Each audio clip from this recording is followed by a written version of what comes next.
This week's book is The Day My Brain Exploded, a memoir by New Jersey native Ashok Rajamani. Ashok was getting ready for his brother's wedding when suddenly he lost his sight. All alone in a hotel room, he tried to figure out what was happening to him and why. As his sight slowly started to come back, he was able to find a phone and contact his brother. The groom rushed his brother to the hospital, and doctors were able to determine the cause of the temporary blindness. His brain exploded.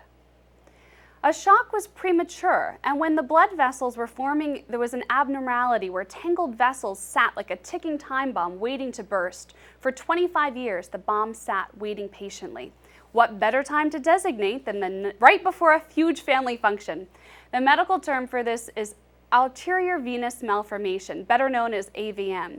This former NYU-educated PR exec went from boardrooms to operating rooms. After an invasive brain surgery, Ashok had to relearn how to walk and other tasks that had once been second nature to him.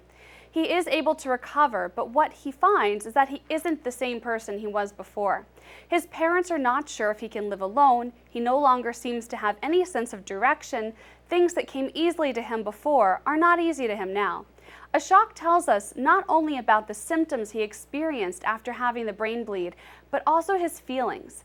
As someone with personal experiences of family and friends with serious brain injuries, I was familiar with things like left side neglect, tinnitus, which is an intense ringing in your ears that you can experience after a traumatic head injury, and depression that one experiences after suffering as one does after an injury like this.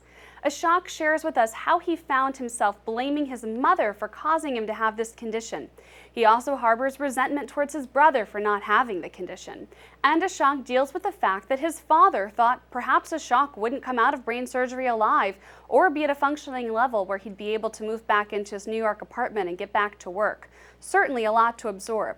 I appreciated the rational side of Ashok, and he knew that his mother didn't cause this to happen. His brother wasn't a bad person just because he was healthy, and his father didn't deserve to be disregarded because he coped with Ashok's condition by being more realistic about the possible outcomes. But he wasn't able to let the rational side take over, the result being pure emotion, raw and real. It's a very accurate portrait of what happened to Ashok before, during, and after the brain bleed. I found this memoir to be a refreshing break from the books I've taken to read this summer. I'd recommend reading this book over the course of perhaps a rainy weekend, if we ever have one. Each week during the summer, I'll be reviewing a book I'm reading for you so you can decide if that book might make your library list. Next week, I'm reading The Shack by William P. Young. Don't forget to join in the conversation on Facebook where you can let me know what your thoughts on the book were or give a suggestion on what we should read next. I'm Leigh Pafford, and that's what's on my library list.